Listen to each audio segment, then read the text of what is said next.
णमो अर्हन्ताडं णमो सिद्धाडं णमो वार्याडं णमो अध्यायाडं नमो लोये सव्यसाहुडं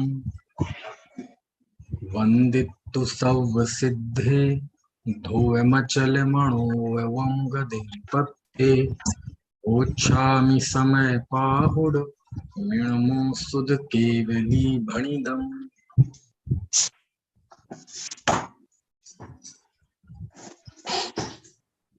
समय सार परमागम। यदि देह और चेतन अलग अलग है, ऐसी स्थिति में तीर्थंकरों की, आचार्यों की स्तुति तो मिथ्या हो जाएगी। इस प्रश्न के जवाब में आचार्य लिखते हैं कि आत्मा और शरीर एक हैं, ये व्यवहार का कथन है, लेकिन निश्चय से दोनों एक नहीं हो सकते, कभी नहीं हो सकते। यानी जो पूर्वाचार्यों ने स्तुति की है वो मिथ्या नहीं है, है ना। उसके बाद आचार्य ने और गाथाएं लिखी इसी प्रश्न के समाधान के लिए, क्योंकि ये जो गाथाएं चल रही हैं ये जवाब की गाथाएं हैं, समाधान की गाथाएं हैं, है ना। और जो प्रश्न आया उसी की प्रतिक्रिया के रूप में है। अब आचार्य 28 और 29वीं गाथा में आचार्य ने ये कहा था, जिनको हमने कल पढ़ा था, कि पुद्गल में इस देह की स्तुति करके मुनि ऐसा मानते हैं, 28वीं गाथा, कि मैंने केवली भगवान की स्तुति की। मुनि ऐसा मानते हैं, क्योंकि स्तुति वंदना ये मुनि का आवश्यक कर्म है ना। गृहस्थ भी करता है तो वह भी ऐसा मानता है, लेकिन वह निश्चय से योग्य नहीं है। गाथा 29वीं। क्यों? क्योंकि शरीर के गुण केवली के गुण नहीं हो सकते। जो केवली गुणों की स्तुति करता है, केवली के गुणों की स्तुति करता है, वही वास्तविक स्तुति है, वही निश्चय से स्तुति है। यहां तक हमारी 29वीं गाथा तक बात हो गई थी। अब यहाँ कोई प्रश्न कर सकता है कि आचार्य देव, आप तो कह रहे हैं कि केवली के गुणों की स्तुति ही वास्तविक स्तुति है, शरीर की स्तुति वास्तविक स्तुति नहीं है। लेकिन फिर शास्त्रों में वो स्तुति की तो गई है ना आखिर, है ना। शरीर के आश्रित जो स्तुति होती है वह वास्तविक स्थिति क्यों नहीं है? आखिर वह आत्मा रहता जो शरीर में है ना, तो शरीर की स्तुति वास्तविक स्तुति क्यों नहीं है? तो अब देखो, इसका जवाब जो देते हैं आचार्य, वो उदाहरण के द्वारा देते हैं, एक दृष्टांत खड़ा करते हैं। क्योंकि आचार्य को शरीर की स्तुति आत्मा की स्तुति है वो ऐसा भी नहीं कहना चाहते, और शरीर के द्वारा जो आचार्य मुनि स्तुति करते हैं वह झूठी है ऐसा भी नहीं कहना चाहते। तो एक रास्ता निकालते हैं, अपेक्षा बताते हैं। देखो, शास्त्र का कोई भी वचन हो, हमें उसे झूठा नहीं कहना है, हमें उसको सही स्वरूप में समझना है। अज्ञानी जो कुशल वक्ता होते हैं वो किसी वचन का निषेध नहीं करते, बल्कि उस कथन को सही अर्थ में समझते हैं और दूसरों को समझाते हैं। अनेकांतमयी दर्शन में किसी शास्त्र के ज्ञानियों के किसी वचन को मिथ्या कहना, झूठ कहना, गलत कहना, काल्पनिक कहना, ऐसा तो संभव ही नहीं है। हाँ, हमें उनके वचनों को समझना होता है ना, उसकी अपेक्षा समझनी होती है, उसको नए विभाग से समझना होता है। क्योंकि कोई भी कथन यदि है उसके आगे अपेक्षा लगा दी जाए, स्यात लगा दिया जाए, तो वो फिर कथन सम्यक हो जाता है। समझ में आया ना। तो देखो, आज 30वीं गाथा पढ़ते हैं। क्या लिखते हैं आचार्य भगवान, जरा पढ़ते हैं। सबसे पहले गाथा का पाठ। णैरम्य वर्णिदेजः णविरण्डो वर्णेणा कदा होदि देह गुणे थुवन्ते न केवली गुणा थुदा होन्ति। चलो देखो गाथा का अर्थ देखते हैं। यहाँ एक नगर का दृष्टांत दिया, णय रम्मी वर्णिदे, नगर का वर्णन, जह जिस प्रकार, जह शब्द आए ना, जह तह, जह मतलब जिस प्रकार, तह मतलब उसी प्रकार, जह शब्द आए मतलब आचार्य दृष्टांत देते हैं, और तह लिखें इस फिर वो उस दृष्टांत पे सिद्धांत घटित करते हैं। तो कई बार तह शब्द के लिए जगह होती है गाथा में, तो कई बार नहीं होती है ना। तो यहाँ जह शब्द के लिए तो जगह थी, लेकिन तह शब्द के लिए जगह नहीं है, तो वो काव्य है, वो अर्थ आपको स्वयं लगाना पड़ेगा। तो क्या लिखते हैं आचार्य, जह जिस प्रकार, णयरम्मी नगर, वर्णिदे नगर का वर्णन में, जिस प्रकार नगर के वर्णन में, नगर का वर्णन होने पर भी, नगर का वर्णन करने पर भी णमी है ना, नहीं है, नहीं होता, क्या, रंडो, रंडो मतलब राजा का, वर्णना वर्णन, कदा कभी, होदी होता, ना नहीं। क्या मतलब हुआ कि जिस प्रकार नगर का वर्णन करने से राजा का वर्णन कभी नहीं होता, क्या दृष्टांत दिया, नगर का वर्णन करने पर राजा का वर्णन कभी नहीं होता, उसी प्रकार देह गुणे थुब्बन्ते, देह के गुणों की स्तुति करने पर, देह गुणों की स्तुति होने पर, किसके देह के गुणों की स्तुति मतलब, अब ये चूंकि केवली भगवान के गुणों की बात चल रही है, तो केवली भगवान की शरीर की स्तुति करने पर न केवली गुणा थुदा होती, केवली के गुणों की स्तुति नहीं होती। समझ में आया ना, एक लाइन में दृष्टांत है और दूसरी लाइन में सिद्धांत है। दृष्टांत क्या दिया कि जैसे नगर का वर्णन करने से राजा का वर्णन कभी नहीं हो सकता, उसी प्रकार शरीर के गुणों की स्तुति से भगवान, केवली भगवान के गुणों की स्तुति नहीं होती। बस एक लाइन में दृष्टांत और एक लाइन में सिद्धांत। तो क्या अर्थ हुआ कि नगर का वर्णन है ना, अब आप जब कोई राजा का वर्णन पढ़ना हो, आप देखेंगे, चलो राजा आजा के जमाने तो आजकल गए, अब तो प्रजातंत्र है, और आप किसी बहुत बड़े रईस के यहाँ जाएं, बहुत बड़े सेठ के यहाँ, बहुत बड़े सेठ के यहाँ, है ना, तो अब सेठ तो अभी मिला नहीं आपको, अभी तो टाइम होने वाला है, आपको टाइम दिया है मिलने का, तो अभी आप मिले नहीं है, अभी तो गेट से अंदर ही घुसे हैं। तो जब घुसते हैं तो वहीं से आपको सेठ के दर्शन होना शुरू हो जाते हैं।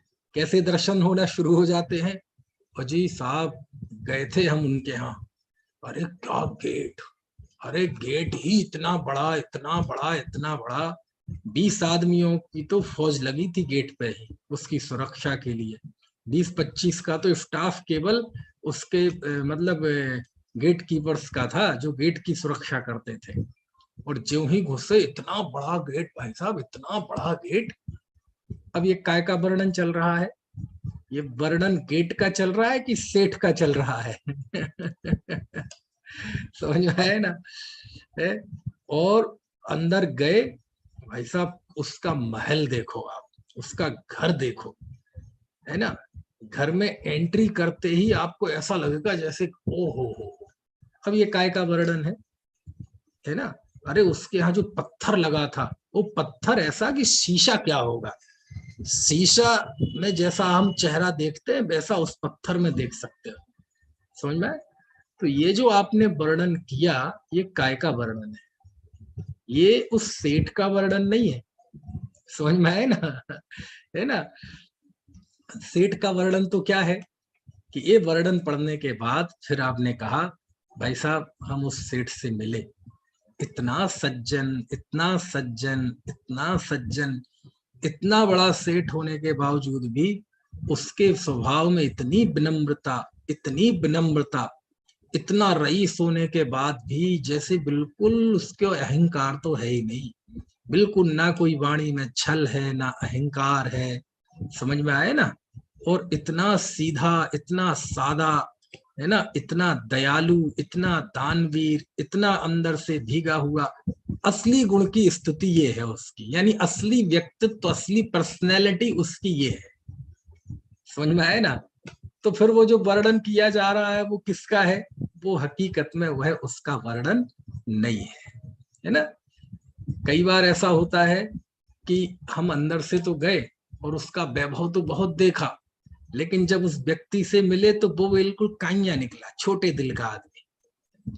और कई व्यक्ति ऐसे होते हैं झोपड़पट्टी में रहे, कच्चे घर में रहे, कोई उसके पास वैभव नहीं, कोई उसका गेट कीपर नहीं, आप जाएंगे तो वो खुद ही दरवाजा खोलेगा, खुद ही साफ, है ना, झटकार के आपको बिठा लेगा, खुद ही पानी पिलाएगा, लेकिन उसका चरित्र इतना उदार होता है, इतना उदार होता है, इतना उदार होता है कि वो सीधे साधे मनुष्य के आगे पीछे भी बड़े बड़े सेठिया, समझ में आए ना, खड़े रहते हैं उसकी सेवा में, उसके सम्मान में। तो वो उसकी असली पर्सनैलिटी, वो उसका असली व्यक्तित्व होता है। तो ऐसा दृष्टांत देते हैं कि जो नगर का वर्णन है, वो नगर का वर्णन वास्तव में राजा का वर्णन नहीं है ना। फिर भी जब उस नगर में वो राजा है तो नगर पे भी आरोप आता है उसका, नगर के वर्णन से राजा का वैभव दिखाई देता है ना, कि साहब आप उस देश में जाए, किसी देश की प्रशंसा करना हो ना तो उस देश में जाएं। बोले ये अपने हमारे रसिक भाई पटेल जी हैं, बोले कनाडा में जाओ, कितनी साफ सफाई, कितना खुला वातावरण। आजकल तो हालांकि सुना है वहां भी बहुत गर्मी पड़ रही है, क्यों जी, सही है? हम तो अखबारों के जरिए जान लेते हैं कि अभी यूरोप में भी बहुत गर्मी पड़ रही है, इतनी गर्मी पड़ रही है कि हम तो सोचते थे भारत वर्ष में ही लू से लोग मरते हैं और आमतौर पे गरीब लोग मरते हैं, लेकिन यूरोप में तो गर्मी से अमीर लोग भी मर रहे हैं। अब वहां उनको उतनी गर्मी की आदत नहीं है, अब वहां जितनी गर्मी है यहाँ तो हम पहले से ही झेल रहे हैं, समझ में आया ना। लेकिन वो तो आदत है ना, जैसी पड़ जाती है, वो हमारी गर्मी नहीं सह सकते और हम यूरोप जैसी सर्दी नहीं सह सकते। हमारे यहाँ तो 4 और 5 पे ही टेम्परेचर आता है और कांप जाते हैं लोग, है ना। और वहां यूरोप में जाओ एक तो वहां -20, -10, ये आम बात हो जाती है सर्दी के दिनों में, समझ में है ना। तो कहने का आशय ये है कि ये नगर के वर्णन से सारी बात हो गई। तो ये दृष्टांत दिया आचार्य भगवान ने कि जैसे नगर का वर्णन है वह उस व्यक्ति का वर्णन नहीं है, समझ में आया? क्यों? मान लो, मान लो कोई रईस देश है, कोई रईस देश है, उस रईस देश का कोई राष्ट्रपति बन जाए, मतलब वहां का राष्ट्राध्यक्ष, वो राष्ट्रपति सबसे बड़ी शक्ति हुए प्रधानमंत्री, है ना, जैसे भारत में प्रधानमंत्री सबसे बड़ी शक्ति है, अमेरिका में जाओ तो राष्ट्रपति सबसे बड़ी शक्ति है, मतलब उसका सबसे शक्तिशाली व्यक्ति। अब कोई जैसे मोदी जी थे हमारे, अभी भी हैं, अब मोदी जी बोले, कहते हैं, ऐसी मान्यता है कि वो चाय बेचा करते थे, गरीबी में पूरा जीवन जिया। आज उनकी माता ने, मतलब माँ जो है, उन्होंने घर में झाड़ू पोंछा किया, बर्तन मांजे। तो अब ये बात सही है और सही होगी, ऐसी कोई बात है गलत नहीं चलती, है ना, क्योंकि भारत में ये चीजें कोई बहुत दुर्लभ चीजें तो है नहीं, है ना। यहाँ तो जितने जितने बड़े बड़े व्यक्ति बने वो सब ऐसे ही बने, बड़े बड़े रईस देख लो। खैर, तो अब कोई गरीब का आदमी प्रधानमंत्री बन जाए, कोई गरीब का बच्चा राष्ट्रपति बन जाए, बन तो सकता है ना। अभी अभी महाराष्ट्र का एक सीएम बना, वो टैक्सी ड्राइवर, ऑटो चलाता था कुछ समय पहले, बहुत ज्यादा समय नहीं हुआ, 50 साल पहले की बात है, कुछ वर्षों पहले ही। क्या नाम है, जो भी नाम है, नाम भूल गया, शिंदे। वो ऑटो ऑटो रिक्शा चलाता था, जब वो आज सीएम बन गया। तो सीएम बनने पर क्या होगा, जिस जिस भवन में वह रहेगा, राजभवन तो राज्यपाल का होता है, जिस उसमें रहेगा वह भवन उसका नहीं है, वह भवन तो सरकार का है ना। अब उससे मिलने कोई उसके ऑफिस में जाए तो वो जो शानो शौकत दिखाई देगी, वो शानो शौकत वास्तव में उस व्यक्ति की नहीं है, वो तो उस राज्य की शानो शौकत है। मान लीजिए कोई दिल्ली में प्रधानमंत्री के भवन में जाए, प्रधानमंत्री के कार्यालय में जाए, तो वो शानो शौकत किसकी है? वो प्रधानमंत्री नरेंद्र मोदी की शानो शौकत नहीं है, वो शानो शौकत किसकी है? वो देश की शानो शौकत है। अब उस शानो शौकत को यदि प्रधानमंत्री की शानो शौकत समझ ली जाए तो कहते ये सब व्यवहार की बात है, ये सब व्यवहार की बात है। अरे साहब उसका काफिला निकला था, हजारों गाड़ियां हजारों गाड़ियां हजारों गाड़ियां, ये किसका वर्णन है? ये उस व्यक्ति का नहीं, उस पद की शानो शौकत का वर्णन है। समझ में आया ना? व्यक्ति के तौर पर तो आपको यदि देखना है तो उस शानो शौकत को हटा दो। समझ में आया ना? अब उस व्यक्ति को देखो तो उस व्यक्ति का व्यक्तित्व क्या है कि वह वहां यदि उस गद्दी पर बैठा है, उस पद पर बैठा है प्रधानमंत्री की, तो जो देश से चुनकर आए हैं सांसद है ना, उसमें जो बहुमत दल का नेता है, यानी मान लीजिए 330 सांसद आए बीजेपी भारतीय जनता पार्टी के, तो उन्होंने जो विश्वास पूर्वक उस व्यक्ति को अपना नेता के रूप में चुना है, ये जो उसकी पर्सनैलिटी है, ये प्रधानमंत्री है। और बाकी की चीजें तो वो नहीं, कोई दूसरा बन जाएगा तो वो भी वैसी रहेंगी, वही महल रहेगा, वही है ना भवन रहेगा, वही सीढ़ियां रहेंगी, सब कुछ वही रहेगा, है ना। खैर, तो ऐसे ये दृष्टांत दिया आचार्य ने कि जैसे नगर का वर्णन करने से उस राजा का वर्णन नहीं होता, समझ में आया ना, ऐसे ही शरीर के गुणों का स्तवन करने से केवली के गुणों का स्तवन नहीं होता। तो क्या कथनचित ऐसा है कि सर्वथा ऐसा है? बोले कथनचित ऐसा है ना। अब आमतौर पर जब राजा का वर्णन चलता है तो राज्य का वर्णन चलता ही है, उससे राजा की शान और शौकत और उसके नेतृत्व का और उसके विजन का पता तो चलता ही है।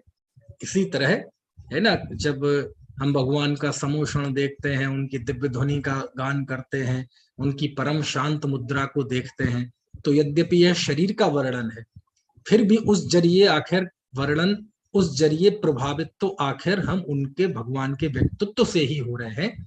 इसलिए सर्वथा वो झूठा है ऐसा नहीं आचार्य कहना चाहते, लेकिन ऐसा दृष्टांत खड़ा किया कि दृष्टांत से ना तो ये बात सिद्ध हो कि केवली और आचार्यों की जो स्तुति हमारे ज्ञानियों ने की है वो मिथ्या है, और ना उस दृष्टांत से ये निकले कि दोनों शरीर और आत्मा एक है। आचार्य ने इतना बैलेंस रखा, इतना संतुलन रखा कि पूर्वाचार्यों का सम्मान भी वो बराबर रख रहे हैं और अपना पारमार्थिक तत्व भी बराबर बता रहे हैं। समझ में आया ना। और अमृतचंद आचार्य, तो अमृतचंद आचार्य हैं, उनका तो काम ही है कि गाथाओं लिखकर उसके बाद उसको थोड़ा घोंटना, है ना, अपने ज्ञान को, अपनी परिणति को उसमें नचाना, है ना। बहुत आनंद लेते हैं जैसे अमृतचंद स्वामी। तो अमृतचंद स्वामी ने जब इसकी टीका लिखी तो आचार्य ने बाकायदा सैंपल के रूप में कलश लिखे, 2 कलश लिखे, एक काय के लिए दृष्टांत के रूप में, दूसरा भी दृष्टांत ही है लेकिन दृष्टांत को थोड़ा उन्होंने लागू किया, है ना। अब ये आगे के जो कलश है, एक कलश 25 और कलश 26, इसी गाथा के बाद वो दृष्टांत को समझाया है। जैसे गाथा में लिखा कि जैसे नगर का वर्णन करने पर राजा का वर्णन नहीं होता, तो उन्होंने एक कलश में नगर का वर्णन किया, बोलो, नगर का वर्णन किया कि इस तरह से नगर का वर्णन, है ना। और फिर 26वें कलश में उस नगर के वर्णन से राजा का वर्णन नहीं होता, इस दृष्टांत को उन्होंने उस पर लागू किया, जिनेंद्र भगवान के उस पर, है ना। अब कलश में मैं पढ़ता नहीं हूं, आप लोग पढ़ लेना। और बनारसी दास जी ने भी इन कलशों का बढ़िया उन्होंने लिखा है। देखो यदि मैं खुल जाता है जल्दी से तो मैं आपको दिखाता हूं नाटक समय सार।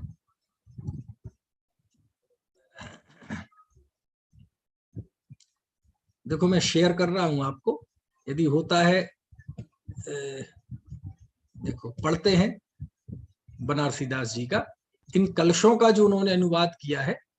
अब संस्कृत में पढ़ेंगे तो वो देर भी लगेगी समझाने में मुझे, है ना।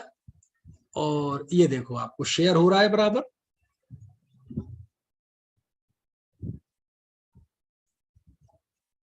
शेयर हो रहा है। चलो देखते हैं, बहुत बढ़िया है। ये जो जो कलश लिखे ना, ये कलश का ही एक तरह से अनुवाद है। तो ये पढ़ेंगे आपको तो ये कलश समझ में आ जाएगा, तो गाथा भी और स्पष्ट हो जाएगी। देखो लिखते हैं, ऊंचे ऊंचे गढ़ के कंगूरे यूं विराजत है, मानो नभ लोक गीले वे को दांत दियो है। सो है चहु और उपवन की सघन ताई, घेरा करी मानो भूमि लोक घेर लियो है। गाहरी गंभीर खाई ताकि उपमा बनाई, नीचो करी आनन पताल जल पियो है। ऐसो है नगर या में नृप को न अंग को, यो ही चेदानंद सो शरीर भिन्न कियो है। वाह बहुत अच्छा है ना। ये कलश का बिल्कुल हूबहू अनुवाद है। देखो क्या लिखते हैं, ऊंचे ऊंचे गढ़ के कंगूरे यूं विराजत है। किसी नगर का वर्णन कर रहे हैं कि कंगूरे तो जानते ना आप, ऊंचे ऊंचे गढ़ के, गढ़ मतलब किला, किला होता है ना, दिल्ली में है लाल किला, है ना तो उसके कंगूरे, किले के ऊपर जो कंगूरे होते ना, आप क्या कहें समझाएं, शिखर, मंदिर की दृष्टि से कहें तो शिखर, लेकिन शिखर नहीं, गुम्बदें, गुम्बदें होती ना ऊंची ऊंची मीनारें, तो वो ही कहलाते कंगूरे, ऐसे गोल गोल ऐसे। तो कहते हैं कि जिस नगर का वर्णन चल रहा है, उस नगर के जो किला है, उस किले के जो कंगूरे हैं, ऊंची ऊंची मीनारें हैं, गुम्बदें हैं, यो विराज, वो ऐसी शोभायमान हो रही हैं मानो नभलोक गील बे को दांत दियो है। मानो नभलोक, नभलोक मतलब स्वर्ग, देवलोक को निगल जाने के लिए उन्होंने दांत फैलाए हुए हैं ऐसे है ना। अभी अलंकारिक भाषा है ना, ये उत्प्रेक्षा अलंकार कहलाता है साहित्य में। संभावना, मानो ऐसा लग रहा है कि जैसे आकाश को निगलने के लिए ऐसे दांत फैलाए हो, ऐसा मुंह फैलाया हो, मतलब इतने बड़े बड़े उस नगर के किले के कंगूरे हैं। अब ये किसका वर्णन है, ये नगर का वर्णन है, किले का वर्णन है कि राजा का वर्णन है ठीक है, ये तो हो गया किलों का वर्णन। अब उस नगर में जो मैदानी इलाका है और उसमें जो गार्डन बने हुए हैं, है ना, बढ़िया, उसके सो है चहु और उपवन की सघन ताई, घेरा करी मानो भूमि लोक घेर लियो है। और उस नगर के सभी तरफ चारों ओर घने वन है, घने वन यानी उपवन, वन नहीं उपवन। वन तो वो होते हैं जो किसी के द्वारा बनाए नहीं गए, अपने आप जंगल जो होते हैं, और उपवन मतलब जो हम बनाते हैं, यानी गार्डन। आज हम कहते हैं ना गार्डन, तो गार्डन बगीचा वो हम निर्मित करते हैं बाकायदा। तो उस नगर के सोहे चहु ओर, चारों ओर उपवन की सघनताई, ऐसे घने उपवन हैं कि ऐसा लगता है कि घेरा करी मानो भूमि लेके घेरे लियो है, कि उन वनों ने पूरे मध्य लोक को, यानी भूमि लोक है ना, ये पूरे भूमि लोक को ही उन्होंने घेर लिया है। ठीक है, तो किलों का वर्णन हो गया, जमीन का वर्णन हो गया। अब क्या होता है कि किले के चारों तरफ सुरक्षा के लिए आपको पता है एक बाउंड्री होती कि नहीं, जिसे कोर्ट बोलते हैं, है ना। जैसे लाल किला में देखेंगे आप, चारों ओर बड़ी ऊंची ऊंची दीवारें हैं ना। कोई भी किला देख लें, जोधपुर का किला देख लें, आमेर का किला देख लें, आगरा का किला देख लें, जयपुर का किला देख लें, कहीं के भी किले देख लें, है ना। तो किला होता है, तो किला की बाउंड्री बाउंड्री के बाहर, एक तो जो किले की बाउंड्री है, बड़ी बड़ी दीवार है, उसके बाद भी एक खाई खोद देते हैं। आप देखना, मैंने आगरा का किला देखा है, दिल्ली का तो नहीं देखा है ना, अब मोक्ष दिखाएगा जब भी आएंगे। तो आगरा का किला है, क्योंकि आगरा का हूबहू किला दिल्ली का लाल किला भी वो ही है ना। पहले वहां राजधानी थी, फिर वहां से शिफ्ट करके उन्होंने दिल्ली कर ली थी, तो बिल्कुल हूबहू दिल्ली में ही वैसा किला बनाया था। तो आगरा के किले के चारों तरफ वो कोट है, मतलब गहरी खाई। वो गहरी खाई क्यों खोद देते थे? सुरक्षा के लिए। समझ में आया ना।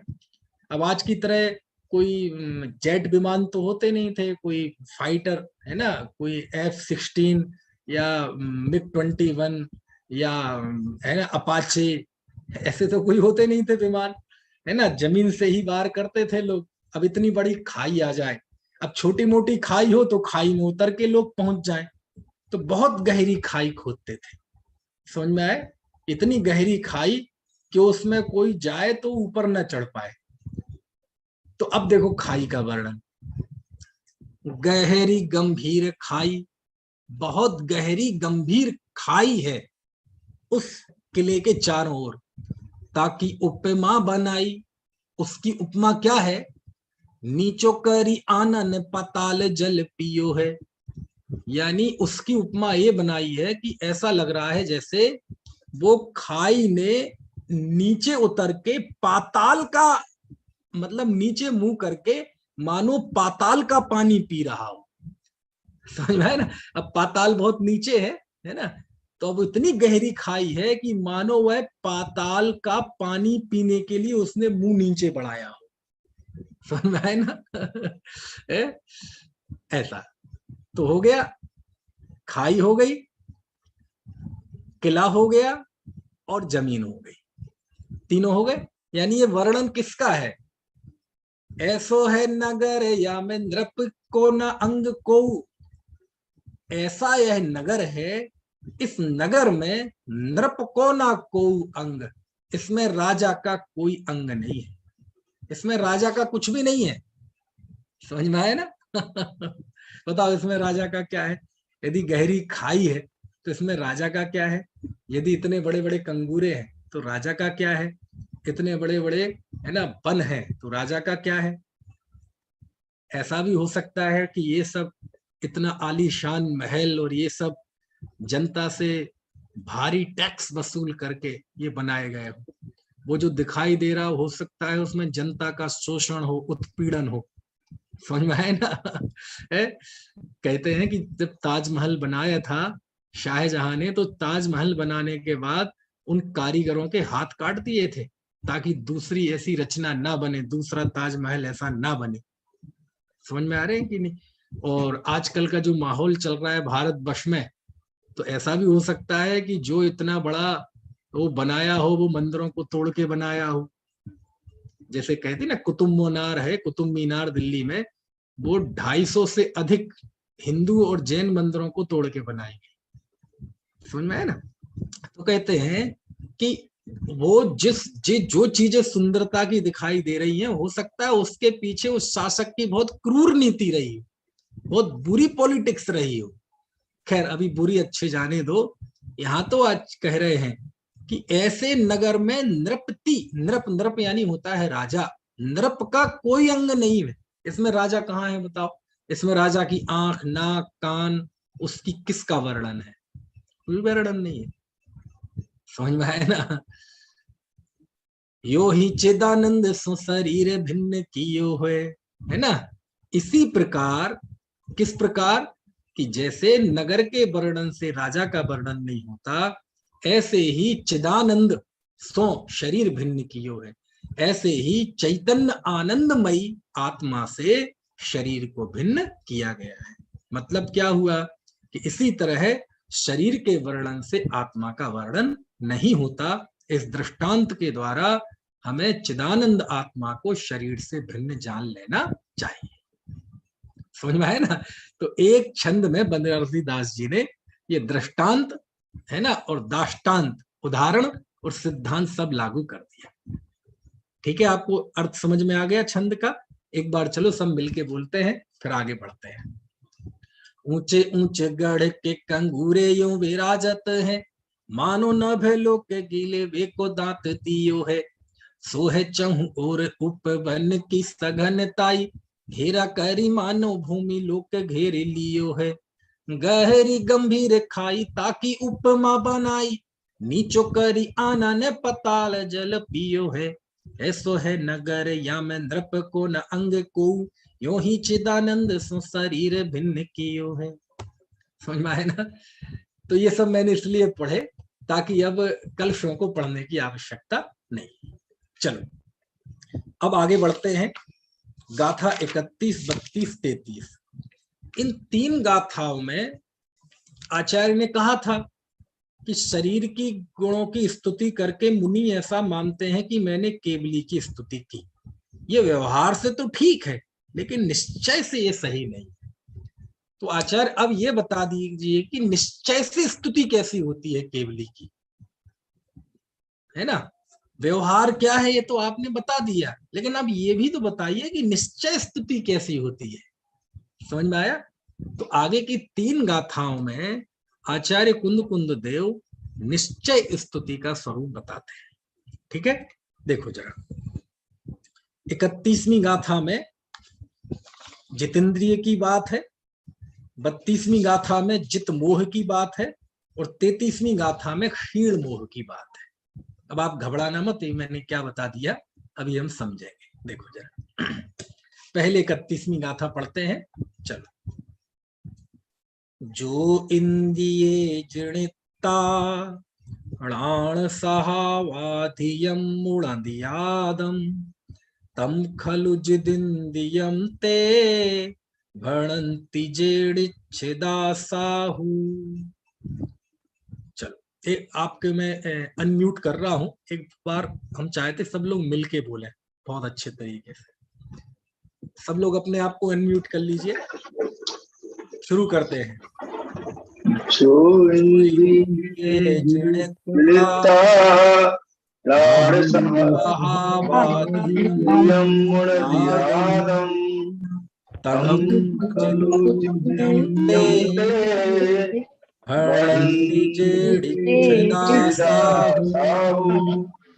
बहुत अच्छा।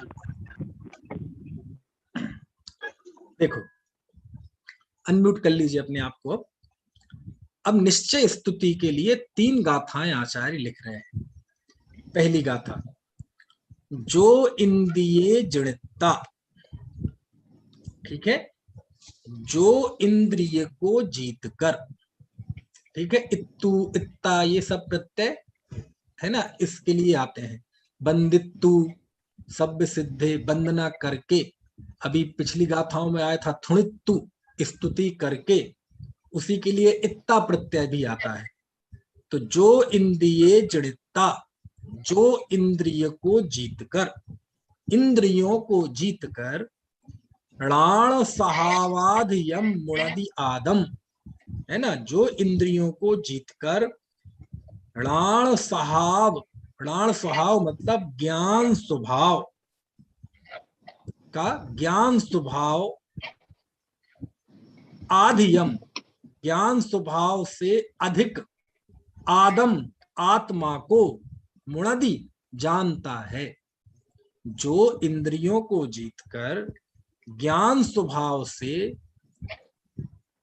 आत्मा को अधिक जानता है। अधिक जानता है मतलब ज्ञान स्वभाव मैं हूं, ठीक है, ऐसा जानकर पर द्रव्यों से भिन्न स्वयं को जानता है। इसको कहते हैं कि वह ज्ञान स्वभाव के द्वारा आत्मा को अधिक जानता है, मतलब पृथक जानता है। क्या मतलब हुआ? पर द्रव्य है, शरीर आदि है, इंद्रियां आदि हैं, ये भी एक द्रव्य है, मैं भी एक द्रव्य हूं, लेकिन मैं चेतना गुण वाला हूं और ये चेतना इनमें नहीं है। तो हमने अपने ज्ञान स्वभाव के द्वारा उस आत्मा को पर से, इंद्रियों से भिन्न जान लिया। बस इसी को कहते हैं जो इंद्रियों को जीतकर ज्ञान स्वभाव के द्वारा आत्मा को भिन्न जानता है। अधिक जानता है मतलब भिन्न जानता है। तम खलु जिदिंदियम ते, वह खलु वास्तव में, जिदिंदियम वह वास्तव में जितेंद्रिय है। ठीक है, वह उन्हें, है ना, तम उनको, खलु वास्तव में, जिदिंदियम, ठीक है, जितेंद्रिय है, ते भणंती उन्हें कहते हैं, कौन, जेड़िच्छिदा साहू जो निश्चय में स्थित साधु है। क्या मतलब हुआ, जो निश्चय में स्थित साधु हैं वे उन्हें जितेंद्रिय कहते हैं, है ना। तो भड़ंती जेड़िच्छिदा, ये जो शब्द है ये तो साधु का विशेषण है ना। तो क्या अर्थ हुआ गाथा का, कि जो इंद्रियों को जीतकर ज्ञान स्वभाव से अधिक आत्मा को जानते हैं, निश्चय में स्थित साधु उन्हें जितेंद्रिय कहते हैं। आखिरी का चौथा पद है वो तो कौन ऐसा कहता है उसके विशेषण के लिए है। ठीक है, कि जेड़ इच्छिदा साधु जो निश्चय में स्थित साधु हैं, ते भड़ंती वे कहते हैं किसको, तम खलु जिदिंदियम खल, वो जितेंद्रिय हैं। कौन, जिन्होंने ज्ञान स्वभाव से अधिक आत्मा को जाना है, ज्ञान स्वभाव के द्वारा आत्मा को जाना है। ठीक है, तो एक बार फिर से सरल अर्थ बोल देता हूं।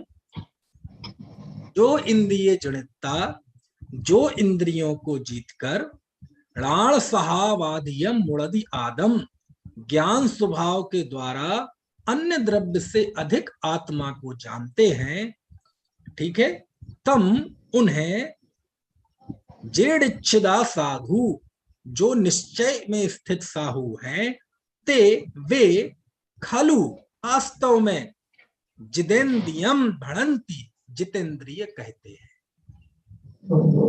बात कि जो निश्चय में स्थित साधु हैं वो किन्हें जितेंद्रिय कहते हैं, बोले जिन्होंने इंद्रियों को जीतकर पर द्रव्यों से भिन्न, है ना, यानी ज्ञान स्वभाव के द्वारा पर द्रव्यों से अधिक आत्मा को जाना है, उन्हें जितेंद्रिय कहते हैं। अब ये किसकी स्तुति हुई, ये भगवान के गुण की स्तुति हुई। समझ में आया ना, क्योंकि इंद्रियों को जीतना ये किसका गुण है, ये शरीर का गुण नहीं है, ये आत्मा का गुण है। इंद्रियां शरीर है लेकिन इंद्रियों को जीतना ये आत्मिक गुण है, इसलिए ये निश्चय स्तुति हुई। ठीक है, अब यहाँ कोई प्रश्न, पहले तो आप ये बताइए गाथा का सरल अर्थ समझ में आ गया, फिर उसके बाद आगे बढ़ते हैं। क्योंकि ये जो चर्चा है अब जो आने वाली है, ये चर्चा थोड़ी सी ऐसी भी हो सकती है कि आप इन गाथाओं के विषय में अन्य जगह जो पढ़ेंगे तो उससे थोड़ी सी मेल ना खाए, क्योंकि मैं टीकाओं में नहीं जाऊंगा, मुझे गाथाएं समझानी है। क्योंकि टीका में जाने से कई बार बात थोड़ी कठिन भी हो जाती है ना, और गाथा से गाथा देखेंगे तो सरल हो जाती है। और कदाचित टीका पढ़ते भी हैं तो टीका पढ़ने के बाद भी हमें पहुंचना गाथा पर ही है। समझ में आए ना, तो आप स्वयं पढ़ें टीका, मैं भी स्वयं पढ़ता हूं, भले ही आपको बताऊं चाहे ना बताऊं। समझ में आए ना, तो गाथा पढ़ें, टीका पढ़ें, फिर गाथा पढ़ें, है ना। लेकिन टीका आपको स्वयं पढ़ना है, मैं भी स्वयं पढ़ूंगा, है ना। और लेकिन मुख्यतः हम गाथाओं की रखेंगे, जब बीच में कोई बहुत विशेष बात होगी तो बताएं। अब यहाँ प्रश्न ये है कि हम तो ऐसा मानते हैं कि निश्चय नहीं मतलब आत्मा, निश्चय मतलब आत्मा की अनुभूति, ऐसा ही मानते हैं ना। लेकिन देखो ऐसा नहीं है, हर जगह ऐसा नहीं है। और निश्चय व्यवहार की जो शैली है, निश्चय व्यवहार का जो प्रतिपादन इस युग में हुआ, उसका सबसे प्रारंभिक कोई शास्त्र है तो समय सार है। समय सार से ही ये निश्चय व्यवहार नए की चर्चा, उस पर जितने भी विमर्श हैं वो निकले हैं। जितने भी नए चक्र लिखे गए उनके मूल में भी कुंद कुंद देव के वचन ही है। और जो इस युग का अब तक का प्रथम नय चक्र कहा जाता है, श्रुत भवन दीपक देवसेन स्वामी का, है ना, वो तो खुल्लम खुल्ला लिखते हैं। वहां उन्होंने समय सार की 3 गाथाएं उद्धृत की, गाथा 11, गाथा 12, गाथा 143। इन 3 गाथाओं को लिखा और फिर उसी की व्याख्या में उन्होंने पूरा श्रुत भवन दीपक नय चक्र लिखा, है ना। जो माल्य धवल का है द्रव्य स्वभाव प्रकाशक नय चक्र, वो स्वयं लिखते हैं कि मैं नय चक्र लिख रहा हूं, ये कुंद आचार्य की गाथाओं के आधार पर लिख रहा हूं। खैर, तो इस युग में जो नय चक्र नाम से एक अलग ब्रांच शास्त्रों की विकसित हुई, वो नय चक्र के मूल में समय सार है, क्योंकि समय सार में ही सर्वप्रथम निश्चय व्यवहार का विवेचन इस युग में आया है। ठीक है, तो यदि हम दूसरी जगह जाते हैं तो बोले कहीं मत जाओ, निश्चय व्यवहार के समय सार में ही आपको इस तरह से प्रयोग मिलेंगे कि हमारी जो मान्यता है कि निश्चय मतलब आत्मा, अनुभूति, बस इससे अलावा कुछ नहीं। तो ये जो हमारी धारणा बैठी है, इस धारणा को यहीं धक्का लग जाएगा। कैसे लग जाएगा, तो देखो जरा समझने की कोशिश करते हैं। निश्चय नय और व्यवहार नय है क्या? निश्चय नय और व्यवहार नय वस्तु को देखने के 2 दृष्टिकोण हैं, 2 एंगल हैं। वस्तु को अभी यहां इस प्रसंग में कहें तो वस्तु को देखने की एक दृष्टि है संयोग की दृष्टि, और एक है स्वभाव की दृष्टि। ठीक है, मिठाई का डब्बा, अब ये भी एक दृष्टि है। अमृतचंद स्वामी ने दृष्टांत दिया घी का घड़ा, अब ये भी एक दृष्टि है देखने की। समझ में आया ना। तो अब ये जब हमने कहा कि घी का घड़ा लाइए, तो यद्यपि संयोग का कथन कर रहा है, लेकिन इस संयोग का कथन भी कुछ ना कुछ अज्ञान की निवृत्ति कर रहा है।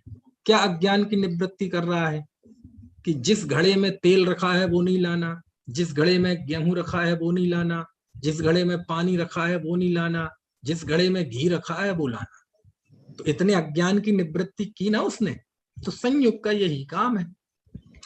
तो घड़े को, उसी घड़े को, 2 घड़े नहीं है, जिस घड़े को घी का घड़ा कहा जा रहा है उसी को स्वभाव की दृष्टि से देखा जाए, घड़े को किसी संयोग से न देखकर केवल घड़े को घड़े की दृष्टि से देखा जाए, तो क्या कहा जाएगा? घी का घड़ा न कभी था, न कभी है, न कभी होगा। न भारत में, न पाकिस्तान में, न कनाडा में, न यूएसए में, न ग्रीनलैंड के जंगलों में, न जैनियों का घड़ा, न जैनेतरों का घड़ा, न नगर वासियों का, न गांव के वासियों का, और ना वो जो आदिवासी होते हैं झिंगा लाला, उनका घड़ा जहां भी होगा, जैसे भी होगा, 3 लोग 3 काल में वह मिट्टी का ही होगा। एक ये है उसकी देखने की दृष्टि। समझ में आ गई बात? तो उसी घड़े को संयोग से देखना और उसी घड़े को स्वभाव से देखना। घड़ा कितने हैं? एक, है ना। ऐसे ही वस्तु को देखने के ये 2 दृष्टिकोण हैं।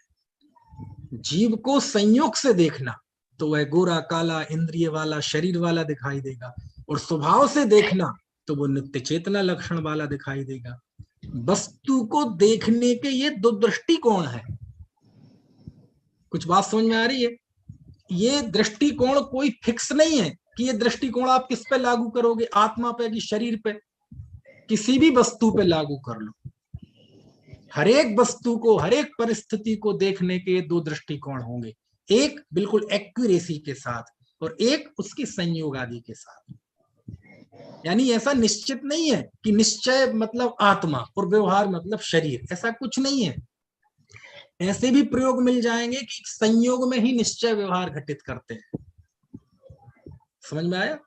है ना। जैसे गणित के फॉर्मूले होते हैं, तो मान लीजिए गणित का फॉर्मूला है, कोई भी लगा लीजिए, लंबाई गुणित चौड़ाई गुणित ऊंचाई बराबर क्षेत्रफल। ठीक है, अब ये एक फॉर्मूला है। अब ये किस पे लागू कर सकते हैं आप? किसी पे भी लागू कर लो। एक क्षेत्रफल आप स्कूल का निकाल लो, मंदिर का निकाल लो, है ना, कोई मार्केट का निकाल लो, कोई कसाई खाने का निकाल लो, कोई मस्जिद का निकाल लो। इस फॉर्मूला में ये भेद नहीं है कि ये फॉर्मूले से आप किसका रिजल्ट निकालेंगे, किसी का भी निकाल सकते हैं। तराजू है, तराजू की क्षमता मान लीजिए 25 किलो की क्षमता वाली तराजू है, तो तराजू का काम क्या है, वजन को बताना। अब आप उस पर पत्थर तौल लीजिए, चाहे रेत तौल लीजिए, चाहे अनाज तौल लीजिए, और चाहे अपने बच्चे को रख दीजिए उसे तौल लीजिए, उसे इससे कोई मतलब नहीं है कि जो उस पर रखा है वो क्या है, उसका काम क्या है, केवल वजन बताना। समझ में आया? मीटर नापने का आता है, इतना बड़ा भारत में देखा जाता है आमतौर पर कपड़े की दुकानों पे। अब वो काय को तौलता है, शर्ट को, पैंट के कपड़े को, सूती को, टेरिकॉट को, बोले कोई भी हो, हमें तो लेंथ नापनी है। वो किसी भी कपड़े की हो, कपड़ा ना हो, रस्सी हो तो हम उसकी भी नाप देंगे, बिजली की केबल हो तो वो उसकी भी नाप देगा। समझ में आए ना? ऐसे ही निश्चय व्यवहार एक फॉर्मूले है, एक सूत्र है, इनके द्वारा आप दुनिया की किसी भी चीज को तौल लो। आत्मा को तौलना है तो आत्मा का भी निश्चय और व्यवहार से कथन कर देगा। आत्मा को नहीं तौलना है, किसी दूसरे पदार्थ को तौलना है तो उससे भी तौल देगा। आप देखो 6 द्रव्यों के कथन में आता है ना, निश्चय काल और व्यवहार काल। काल द्रव्य के आते ना, निश्चय काल और व्यवहार काल। अब वहां कहां पहुंच गया निश्चय व्यवहार? काल द्रव्य में कहा निश्चय व्यवहार हो गया? हम तो समझते थे निश्चय मतलब आत्मा, व्यवहार मतलब शरीर, क्रियाकांड। चलो ये तो और द्रव्य और शास्त्र का। अरे इसी शास्त्र में आओ समय सार में, अभी बंद अधिकार आएगा भाई साहब विनीत जी, बहुत बेहतर समझ पाएंगे आप। उसमें लिखा कि आयु क्षयण मरणम जीवाणम जृणवरे ही पण्णतम। मृत्यु काय से होती है? बोले आयु कर्म के क्षय से मृत्यु होती है, निश्चय न का कथन है। अब बताओ मृत्यु में निश्चय व्यवहार, निश्चय से तो आप सामान्य व्यक्ति से पूछेंगे कि ये मृत्यु आयु कर्म के क्षय से मृत्यु होती है, ये निश्चय का कथन है कि व्यवहार का? तो कोई ये भी कह सकता है कि भैया निश्चय से तो मृत्यु होती नहीं है, लेकिन ये झूठ है, गलत है, गलत प्रतिपादन है, गलत समझ है हमारी।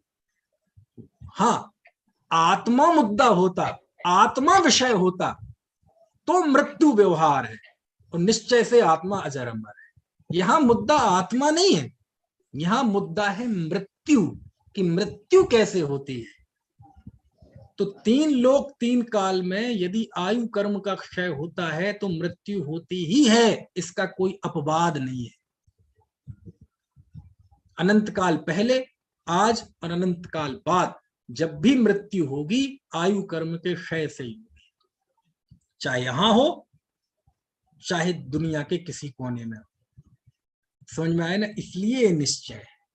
और व्यवहार क्या है कि वो ही मृत्यु को जब संयोग से देखना कि रावण की मौत कैसे हुई, बोले लक्ष्मण ने मारा, तो ये व्यवहार है।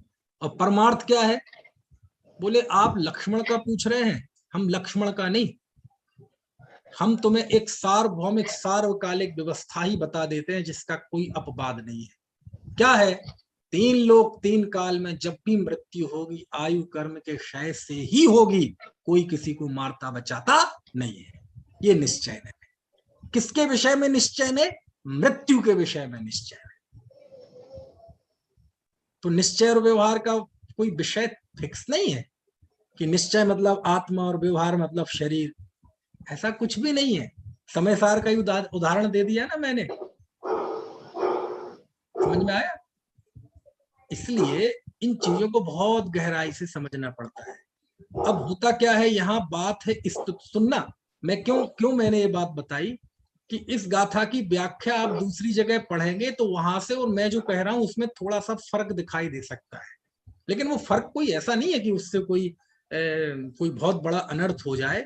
लेकिन मैं गाथा से गाथा जब देखते हैं तो बात वही होगी जो मैं बता रहा हूं। वो क्या है कि यहाँ जैसे अभी हमने निश्चय व्यवहार मृत्यु पे लागू किया, ठीक है, जैसे हमने निश्चय व्यवहार काल द्रव्य पे लागू किया, तो निश्चय व्यवहार दृष्टि दोनों नए एक ही रहे, क्या बदल गई? वस्तु बदल गई, तराजू वही रहा, उस पर जो हम चीज माप रहे हैं वो वस्तु चेंज हो गई। अब ऐसे ही निश्चय व्यवहार की जगह पर रखो स्तुति। किसको रखना है? स्तुति। ठीक है। अब यहां भगवान आत्मा मुद्दा नहीं है, यहां मुद्दा है केवली गुणों की स्तुति, ये मुद्दा है। समझ में आया ना? भगवान का स्तवन मुद्दा है, यहाँ आत्मा परमात्मा मुद्दा नहीं है। यहाँ भेद विज्ञान, अभी स्वरूप की अनुभूति, निर्विकल्प अनुभव, ये भी मुद्दा नहीं है। प्रश्न किया था प्रश्नकार ने कि यदि देह और आत्मा एक नहीं है तो तीर्थंकर और आचार्यों की स्तुति मिथ्या हो जाएगी। तो आचार्य उसका जवाब दे रहे हैं कि नहीं होगी। क्यों? क्योंकि भैया वो व्यवहार स्तुति है, और व्यवहार स्तुति में देह और चेतन को एक मान के चलते हैं। फिर निश्चय स्तुति क्या है? तो स्तुति में व्यवहार और निश्चय लागू करने हैं। तो अब जैसे कोई यदि देह की स्तुति करता है तो व्यवहार स्तुति है, और निश्चय स्तुति क्या है?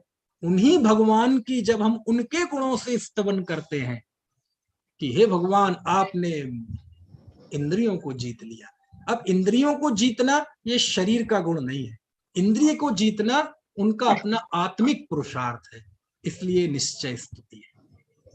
यानी निश्चय स्तुति मतलब आंख बंद करना और आत्मा का अनुभव करना, ये बहुत आगे की बात है। यहां जो है स्तुति की जा रही है, भगवान का स्तवन किया जा रहा है, उसी स्तवन में निश्चय व्यवहार है।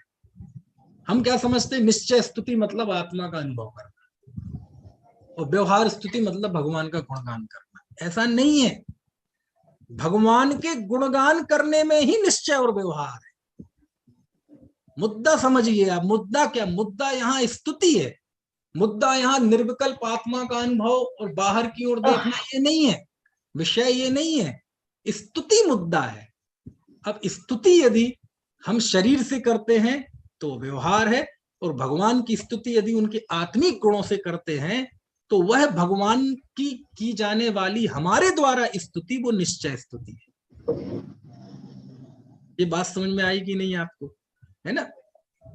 अब देखो, जैसे यहाँ 31वीं गाथा में आचार्य ने इंद्रिय के जीतने की बात की, 32वीं गाथा में आचार्य मोह को जीतने की बात करते हैं कि हे भगवान आपने मोह को जीत लिया। देखो ये निश्चय स्तुति है ना? अब आपको अभी इसकी गंभीरता समझ में नहीं आ रही होगी, जरा और पढ़ना तो आपको बात समझ में आएगी कि बात बिल्कुल सरल है ना? चलो 32वीं गाथा पढ़ते हैं, इसका अर्थ पढ़ते हैं, ताकि ये दो गाथाओं का एक सम्मिलित विषय हो जाएगा। जो मोहम तु जिणत्ता णाण सहावाधियं मुणदियादम तम जिद मोहम साहुम परमट्ठ वियाणया बेंती। ऐसा ही अर्थ है। वहां इंद्रिय को जीतने वाले थे, यहां उन्हीं भगवान को मोह को जीतने वाला कहा गया। बस बाकी समान है। कैसे? देखो, जो मोहम मंदिर जाऊंगी मैं। जो मोहम तू जड़ता मतलब अष्टमी है। जो मोह को जीतकर आदम आत्मा को णाण सहावाधियम गुणदी अपने आत्मा को पर द्रव्यों से भिन्न ज्ञान स्वभाव वाला जानता है, तम जिद मोहम साहुम वह साधु जित मोह, वह मोह को जीतने वाला है। परमट्ठ व्याणया बेंती परमार्थ को जानने वाला ऐसा कहते हैं, परमार्थ को जानने वाले ऐसा कहते हैं, है ना? दोनों गाथाओं में, जैसे पिछली गाथा में आया था जेड़ इच्छिदा साधु, निश्चय में स्थित साधु ऐसा कहते हैं। इसी बात को यहाँ क्या लिखा? परमट्ठ व्याणया बेंती परमार्थ के जानने वाले ऐसा कहते हैं। शब्द बदल गए, बात वही आई। वहां कौन सा शब्द था? जिदिंद्रियम, चितिंद्रिय। यहां कौन सा शब्द है? जित मोहम। ठीक है। वहां किसको जीता था 31वीं गाथा में? इंद्रिय जनितता, इंद्रिय को जीतकर। यहां किसकी बात है? जो मोहम तू जनितता, मोह को जीतकर। इतना फर्क है, बाकी दोनों गाथाएं बराबर है। अब इंद्रिय को जीतना ये भी भगवान का आत्मिक पुरुषार्थ है, मोह को जीतना ये भी भगवान का आत्मिक पुरुषार्थ है, और मोह का नाश करना ये भी भगवान का आत्मिक पुरुषार्थ है। तो भगवान की स्तुति उनके आत्मिक गुणों से की जा रही है, शरीर से नहीं की जा रही है। इसलिए कौन सी स्तुति है? ये निश्चय स्तुति है। ठीक है, ये 32वीं गाथा समझ में आ गई? बिल्कुल हूबहू वैसी ही गाथा है, बस थोड़े से शब्द परिवर्तित हो जाते हैं। अब जल्दी से 33वीं गाथा भी पढ़ लो, है ना। जिद मोहस्य दुजैया क्षीणो मोहो हविज्ज साहुस्स तैयाहु क्षीण मोहो भण्डदिशो पृच्छय विदुहि। देखो, जिद मोहस्य दुजैया, ठीक है, जिस जीव ने मोह को जीत लिया है ना, ऐसे जीव के जैया, जब क्षीणो मोहो हविज्ज साहुस, उस साहू के जब मोह क्षीण हो जाएगा, है ना, यानी जब उसके मोह नष्ट हो जाए, तैया, तब हु वास्तव में क्षीण मोहो भण्डदी, तब उस जीव को क्षीण मोह कहते हैं। कौन कहते हैं? निश्चय विदुहि, निश्चय को जानने वाले। समझ में आए ना। अब देखो, तीनों गाथाओं में एक जो कहने वाला है उसके लिए विशेषण आया था ऋच्छिदा साहू। अगली गाथा में परमठ व्याणया बेनती, यहाँ उसके लिए क्या लिखा? निश्चय विदुहि।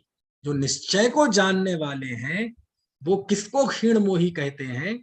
कि जित मोही, जिसने मोह को जीत लिया, यानी पिछली गाथा में जित मोह, मोह को जीतना और मोह को नष्ट करना, ये दो अलग अलग बात है।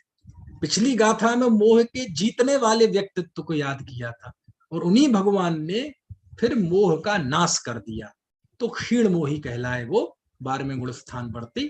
तो उसका उल्लेख इस गाथा में है कि जिसने मोह को जीत लिया है, ऐसे साधु जैया, जब मोहो क्षीणो हविज्ज, उनके जब मोह का नाश हो जाता है, तैया, तब हु वास्तव में, तब ही क्षीण मोहो भण्डदी, उन्हें क्षीण मोही कहते हैं। कौन? सोढ़क्षय विदुहि, निक्षय को जानने वाले, उन्हें क्षीण मोही कहते हैं। ठीक है, इस तरह से 3 गाथाओं में भगवान की निश्चय स्तुति की। 31वीं गाथा में भगवान को क्या कहा? इंद्रिय जिन, इंद्रिय को जीतने वाले। 32वीं गाथा में मोह को जीतने वाले, और 33वीं गाथा में मोह का नाश करने वाले। समझ में आए ना।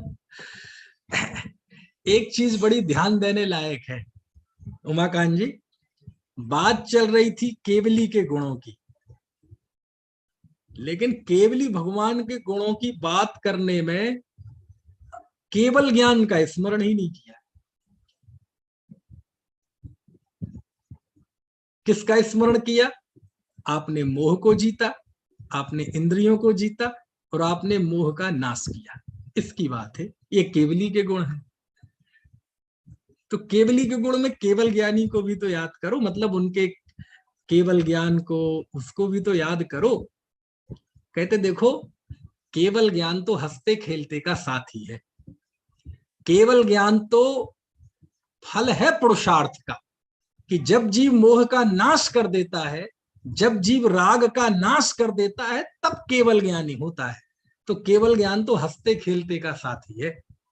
इसलिए आपने भगवतपना प्राप्त किया तो मोह का नाश करके किया। केवल ज्ञान तो बाद में उत्पन्न हुआ। 12वें गुण स्थान में जब जीव मोह का नाश कर देता है, तब उसके फल में केवल ज्ञान प्रकट होता है। बोले अब क्या करें तुम्हारा, है ना। है ना। इसलिए केवली के गुणों की स्तुति में आचार्य ने उनके अंतर के पौरुष का स्मरण किया, पुरुषार्थ को, कि उन्होंने इंद्रियों को जीता, मोह को जीता, और आपने मोह का नाश किया। ये उनका स्वरूप सन्मुखता का, ठीक है ना, और अंतरोन्मुखी पुरुषार्थ है। उस पुरुषार्थ का स्मरण किया, ये उनकी निश्चय स्तुति है ना। इस तरह से ये है। अभी मुक्ता जी का इसमें आया था कमेंट बॉक्स में एक, कि 31वीं गाथा में गे गायक शंकर दोष का 32वीं गाथा में भाव्य भावक संकर दोष का, ये सब विषय मेरे मस्तिष्क में है, लेकिन अभी हमने जानबूझ के उसको नहीं लिया है। कारण यह है कि वो शब्द बोलते ही मैं टीकाओं में चला जाऊंगा, और टीका में चला जाने के बाद जो वो बात बता रहा हूं वो फिर थोड़ी दूर हो जाती है ना। और सरल है, गे गायक संकर दोष, चलो कल बताऊंगा मैं, आपने वो उल्लेख कर ही दिया है तो ठीक है। तो अभी की बात समाप्त करते हैं। किसी का कोई प्रश्न हो? एक प्रश्न आया है, किसका? ज्योति जी का। हाँ, आप अनम्यूट कर लीजिए अपने आप को। हाँ, जय जिनेंद्र भैया। हाँ, जय जिनेंद्र। एक तो मैं यही बोल रही थी, वो भी बता दीजिएगा, कले भावी भावक और दोष। ठीक है, कल बता दूंगा। हाँ, एक गे गायक आज के संकर दोष। लिए। आज के विषय में कोई प्रश्न हो तो बताइए। हाँ, मैं बोल रही थी जीतना और क्षय करने में क्या अंतर होगा? जीत लिया तो क्षय कर लिया, ऐसे।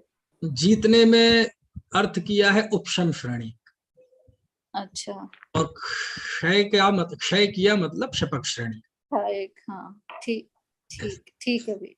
ऐसा किया है अर्थ। ये हाँ, आप वैसे टीका तो दोनों भावार्थ एक और से ही। विवेचन पढ़ेंगे तो ऐसा अर्थ मिलेगा, है ना। अच्छा, चलिए, और वैसे बताइए। तो सेम चीज ही है दोनों ना, जीत लिया तो क्षय कर दिया। अब देखो, लोक में तो अर्थ थोड़ा भिन्न भिन्न है ही, यहाँ भी भिन्न भिन्न है। किसी को जीतना, जीतने का मतलब उसे मार देना नहीं। हाँ, मैं समझ गई थी आप यही बोलेंगे। तो वह ये फर्क है। उपशम श्रेणी में जीत तो लिया है, लेकिन मोह का हाँ, नाश नहीं किया है ना। हाँ, नाश ना हो तो फिर दोबारा वो उखड़ सकता है। देखो ना, हाँ, उखड़ेगा ही वो तो। पृथ्वीराज चौहान ने मोहम्मद गौरी को कितने बार हराया, और हर बार चौहान भारत की शान तो वो छोड़ देता था दया के नाम पे, जाओ तुम्हें। वो फिर वापस फिर शक्ति इकट्ठी करता था और फिर हमला करता था पृथ्वीराज चौहान पे। पृथ्वीराज चौहान फिर उस पर रगड़ता था, फिर खदेड़ता था, पकड़ता था और क्षमा कर देता था। समझ में आया ना? ऐसे हाँ, मुझे ध्यान नहीं है कितने बार हाँ, गौरी 11 ने 12 बार पृथ्वीराज, कुछ किए। हाँ, लेकिन 17 बार भाई साहब, 17 बार बताओ, 17 बार। ये शेफाली बता रही है कितना? 17 बार। 17 बार, ठीक है। 17। वो इशारा नहीं समझ रहा था मैं, ऐसे कर रहे हैं। आपकी तरफ से मुझे समझना पड़ा तो समझ गए, 17 बार है ना ऐसे। 17 बार उसने आक्रमण किया पृथ्वीराज चौहान पे। अब देखो, पृथ्वीराज चौहान को तो एकदम खेल सा लगने लगा होगा। समझ में आया ना, कि जैसे कोई बच्चा बॉलिंग कर रहा हो और सचिन तेंदुलकर बैटिंग कर रहा हो, है ना।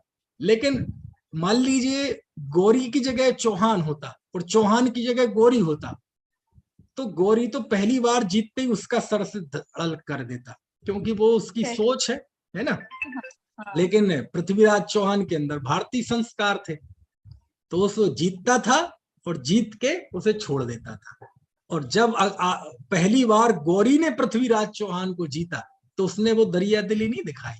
उसने कहा कि बेटे, तूने जो गलती की, मुझे 17 बार छोड़ के मैं नहीं करूंगा। है ना। और वो पकड़ के ले गया और उसकी आंखें फोड़ दी। अरे बहुत कहानी है।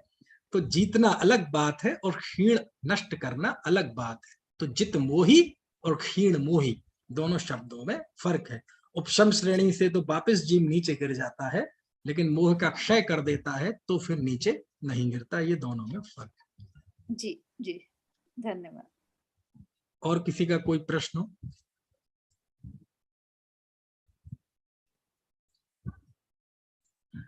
चलिए। अनंत धर्मणस्तत्त्वं पश्यन्ति प्रत्यगात्मनः अनेकांतमयी मूर्तिर्नित्यमेव प्रकाशिताम्।